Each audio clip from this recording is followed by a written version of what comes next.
ये कहानी शुरू होती है एक काल्पनिक शहर गौथम से, जहां आर्थर अपनी बूढ़ी माँ पेनी के साथ रहता है और ज्यादा बूढ़ी होने की वजह से आर्थर को ही अपनी माँ का ख्याल रखना पड़ता है। इसके बाद हम देखते हैं कि आर्थर एक जोकर है और अपनी रोजी रोटी चलाने के लिए जगह जगह जोकर बनकर परफॉर्म करता है। और जब एक दिन आर्थर ऐसी किसी एक जगह पर परफॉर्म कर रहा था, तभी हम देखते हैं कुछ बच्चे आकर उसके हाथ से एक बोर्ड को चुरा लेते हैं। जिसके बाद आर्थर उन बच्चों का पीछा करता है और थोड़ी देर बाद आर्थर को अपने पीछे भागने के बाद वो बच्चे उसे खूब मारते हैं, साथ में वो उसका बोर्ड भी तोड़ देते हैं। इतनी मार खाने के बाद आर्थर एक निशुल्क सेवा केंद्र में अपना इलाज कराने पहुंचता है, जहां हमें पता चलता है कि उसे एक न्यूरोलॉजिकल डिसऑर्डर है, जिसकी वजह से उसकी हंसी कंट्रोल नहीं हो पाती है और किसी भी सिचुएशन में वो अपने आप हंस देता है। और इसी डिसऑर्डर का इलाज कराने वो उस सेवा केंद्र में जाता है, क्योंकि वहां उसे सारी दवाइयां फ्री में मिल जाती हैं।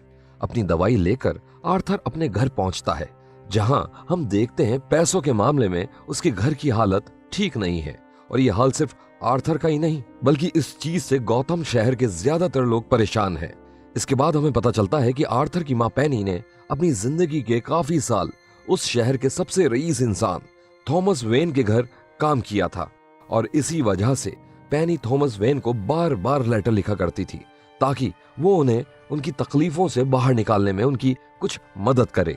लेकिन पेनी के एक भी लेटर का जवाब उसे आज तक नहीं मिला था।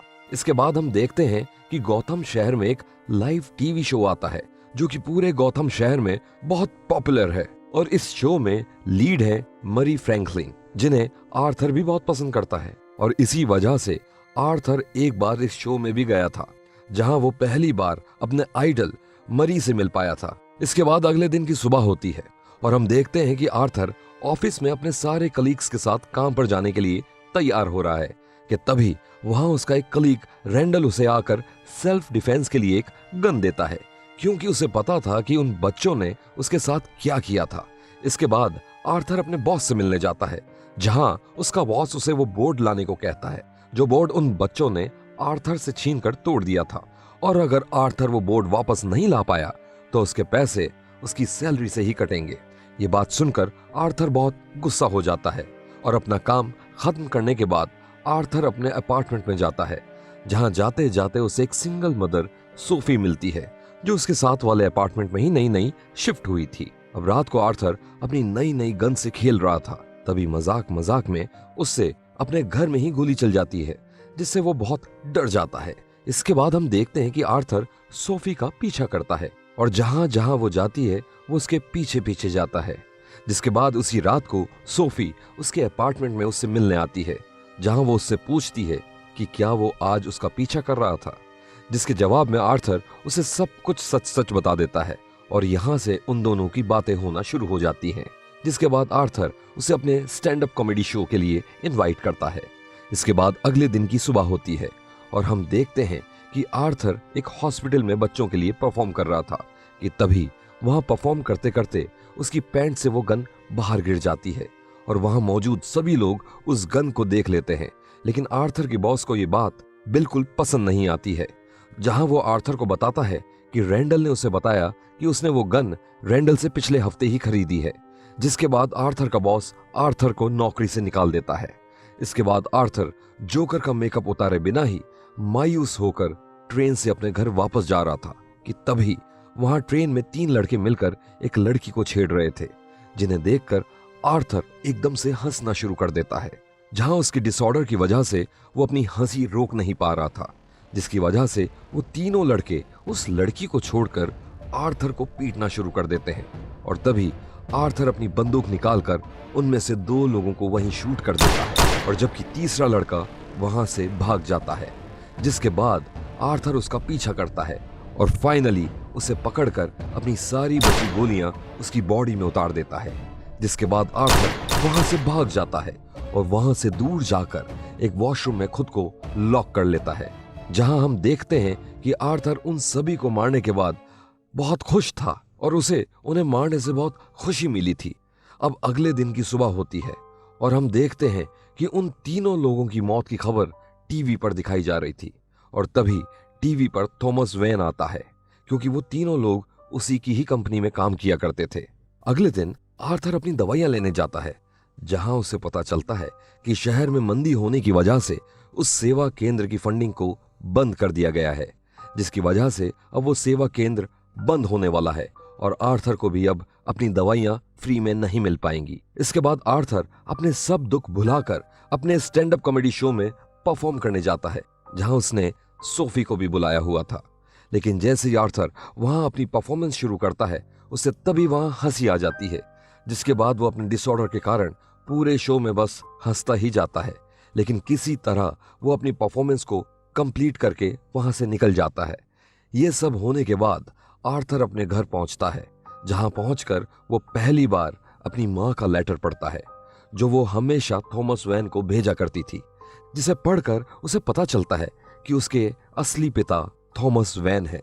जिसके बाद वो अपनी मां पर बहुत गुस्सा हो जाता है। इसके अगले दिन आर्थर थॉमस वेन से मिलने उसके घर जाता है, जहां उसे सबसे पहले ब्रूस वेन मिलता है, जो कि थॉमस वेन का बेटा था। जिसके बाद वो ब्रूस को खुश करने के लिए वहां कुछ अपनी परफॉर्मेंस करके दिखाता है। लेकिन तभी वहां उस घर का बटलर एल्फ्रेड आ जाता है और आर्थर को पुलिस की धमकी देकर वहां से भगा देता है। घर पहुंचकर आर्थर देखता है कि उसकी मां को एक स्ट्रोक आया था, जिसकी वजह से उसकी मां को हॉस्पिटल ले जाया जा रहा था। हॉस्पिटल पहुंचकर हम देखते हैं कि वहां पैनी का इलाज चल रहा था, जहां आर्थर को हिम्मत देने सोफी भी आई हुई थी। तभी वहां टीवी पर आर्थर मूरी के शो को देखता है, जहां मूरी आर्थर की उसी स्टैंड अप परफॉर्मेंस का मजाक उड़ा रहा था, जहां आर्थर अपनी हंसी कंट्रोल नहीं कर पाया था। अपनी आइडल से ही अपनी बेइज्जती होते देख आर्थर उस समय गुस्से से भर जाता है। इसके बाद हम देखते हैं कि एक जोकर कि उन तीनों लोगों को मारने की खबर पूरे गॉथम शहर में फैल चुकी है, जहां सभी लोगों ने उस जोकर के काम के समर्थन में पूरे शहर में प्रोटेस्ट करना शुरू कर दिया है, क्योंकि गॉथम शहर के ज्यादातर लोग उस शहर के गिने चुने रईस इंसानों से तंग आ चुके थे, और सबसे ज्यादा थॉमस वेन से। और ये सब होता हुआ आर्थर टीवी पर देख रहा था, जिसे देखकर आर्थर को बहुत खुशी हो रही थी। इसके बाद आर्थर एक मूवी थिएटर के बाहर पहुंचता है, जहां बहुत सारे लोग जोकर के मास्क डालकर प्रोटेस्ट कर रहे थे, क्योंकि उस थिएटर में गॉथम शहर के ज्यादातर अमीर इंसान मौजूद थे, जिनमें से एक थॉमस वेन भी था। तभी आर्थर पीछे के रास्ते से होता हुआ थिएटर में घुस जाता है और अंदर पहुंचकर वो थॉमस से जाकर मिलता है, जहां वो थॉमस से कहता है कि वो उसका बेटा है। जिसके बाद थॉमस उसे कहता है कि ये सब झूठ है और उसकी मां की दिमागी हालत शुरू से ही खराब थी, और साथ में वो पैनी का असली बेटा भी नहीं है, बल्कि उसे तो पैनी ने अडॉप्ट किया था। थॉमस की कही एक भी बात पर आर्थर को यकीन नहीं होता है।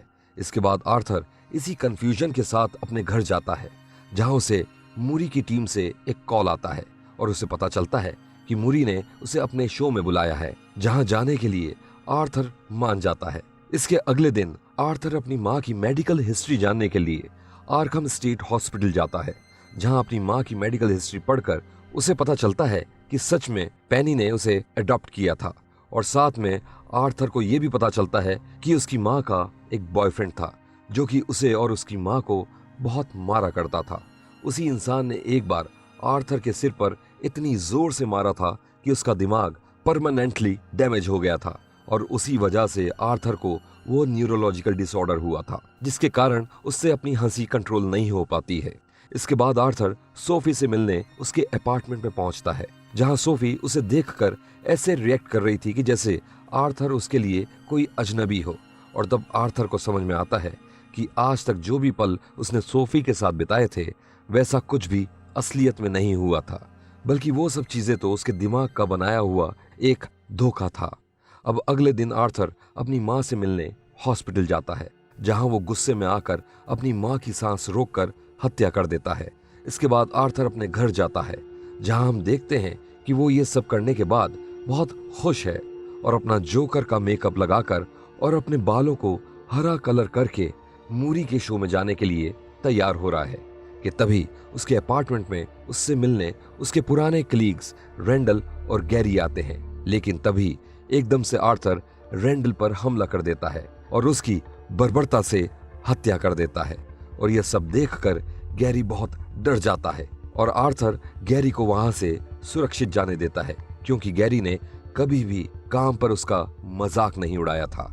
इसके बाद आर्थर तैयार होकर अपने घर से निकल जाता है, लेकिन तभी वहां 2 पुलिस के जासूस आ जाते हैं और आर्थर का पीछा करने लगते हैं, क्योंकि उन्हें आर्थर पर शक था कि उसने ही उस ट्रेन वाली वारदात को अंजाम दिया है। उनसे दूर भागते भागते आर्थर वहां एक ट्रेन में चढ़ जाता है, जिस ट्रेन के सभी लोगों ने जोकर का मास्क पहना हुआ था, क्योंकि अब पूरा शहर उस जोकर के समर्थन में उतर आया था। लेकिन जैसे ही वो ट्रेन वहां से जा रही थी कि तभी वो दोनों जासूस भी उसमें चढ़ जाते हैं, जिसके बाद वो दोनों आर्थर को ढूंढना शुरू कर देते हैं। और जब उनमें से एक जासूस उस ट्रेन की भीड़ को काबू करने की कोशिश कर रहा था, और तभी उससे वहां गलती से गोली चल जाती है, जिसकी वजह से वहां एक इंसान की मौत हो जाती है।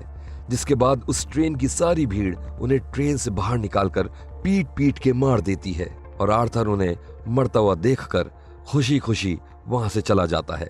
इसके बाद आर्थर सीधा जाकर मिलता है मूरी से, जहां वो उसे कहता है कि वो चाहता है कि उसे जोकर नाम से ही स्टेज पर बुलाया जाए, क्योंकि जब मूरी ने कुछ एपिसोड्स पहले जब उसकी बेइज्जती की थी, तब उसने भी आर्थर को जोकर कहकर ही बुलाया था। अब थोड़ी ही देर बाद आर्थर को स्टेज पर जाना था, लेकिन आर्थर गुस्से से भरा हुआ था, क्योंकि मूरी ने उसकी बेइज्जती की थी। इसके बाद आर्थर को उस लाइव शो में बुलाया जाता है, जहां शुरू में तो आर्थर सबसे अच्छे से बात कर रहा था, लेकिन अब धीरे धीरे आर्थर का गुस्सा बढ़ता जा रहा था। और तभी आर्थर लाइव टीवी पर यह बता देता है कि उस ट्रेन में उन 3 लोगों को उसने ही मारा था। जिसके बाद आर्थर मूरी से कहता है कि इस शहर का कोई भी इंसान अच्छा नहीं है, सब एक दूसरे का मजाक उड़ाते हैं। और उसने भी आर्थर का मजाक उड़ाने के लिए ही उसकी स्टैंड अप वीडियो सबको दिखाई थी। और यही नहीं, बल्कि आज उसने आर्थर को अपने शो पर भी इसीलिए ही बुलाया है, क्योंकि वो उसका फिर से मजाक उड़ाना चाहता है। और जब आखिर में मूरी आर्थर को पुलिस बुलाने की धमकी देता है, तभी आर्थर उसे उसी के लाइव शो के बीच में ही गोली मार देता है, जिसकी वजह से मूरी की ऑन द स्पॉट मौत हो जाती है। और अब उस स्टूडियो में अफरा तफरी हो जाती है और सब लोग इधर उधर भागना शुरू कर देते हैं, क्योंकि ये शो लाइव हो रहा था। तो कुछ ही समय में ये बात पूरे गौथम शहर में पता चल जाती है, जिसके थोड़ी ही देर बाद पुलिस आर्थर को वहां से ले जाती है। अब आर्थर को पुलिस अपनी गाड़ी में पकड़कर ले जा रही थी, और तभी रास्ते में आर्थर देखता है कि उसके बारे में जानने के बाद पूरे शहर में दंगे फैल चुके हैं। लोग दुकानें लूट रहे हैं, पब्लिक प्रॉपर्टी को आग लगा रही है, और हर जगह बर्बादी ही बर्बादी हो रही है। लेकिन ये सब देखकर आर्थर को बहुत खुशी मिल रही थी। और तभी एक एम्बुलेंस आकर आर्थर की कार को टक्कर मार देती है, जिसके बाद कुछ लोग आकर आर्थर को बेहोशी की हालत में उस गाड़ी से बाहर निकालते हैं, और सारी भीड़ आर्थर की कार को चारों तरफ से घेर लेती है। वहीं दूसरी तरफ हम देखते हैं कि थॉमस वैन अपनी पत्नी और अपने बेटे के साथ शहर से जा ही रहा था कि तभी एक दंगाई उसे और उसकी पत्नी को गोली मारकर उनकी हत्या कर देता है। और अब थॉमस का बेटा ब्रूस वहीं खड़े खड़े अपने माता पिता को मरते हुए देख रहा है। और ये ब्रूस वैन और कोई नहीं बल्कि वही इंसान है जो आगे चलकर बैटमैन बनने वाला था, जिसका सबसे बड़ा दुश्मन और कोई नहीं बल्कि आर्थर, या कहें जोकर ही होने वाला था। दूसरी ओर आर्थर अपनी बेहोशी से जागता है, जहां वो देखता है कि सारी भीड़ उसका सपोर्ट कर रही है, जिसके बाद वो वहीं खुशी से डांस करना शुरू कर देता है। और तब वो इंसान आर्थर से उस खतरनाक अपराधी जोकर में बदल जाता है। फिल्म के आखिर में हम देखते हैं कि आर्थर आर्खम हॉस्पिटल में मौजूद है, जहां उसकी थेरेपी सेशन चल रही थी, और वो उस थेरेपिस्ट के सामने हमेशा की तरह बस हंसता ही जा रहा है। और तभी हम देखते हैं कि आर्थर उस थेरेपिस्ट की भी हत्या करके वहां से भाग जाता है। तो ये थी जोकर फिल्म की सारी कहानी। आपको ये कहानी कैसी लगी हमें कमेंट्स में जरूर बताइएगा।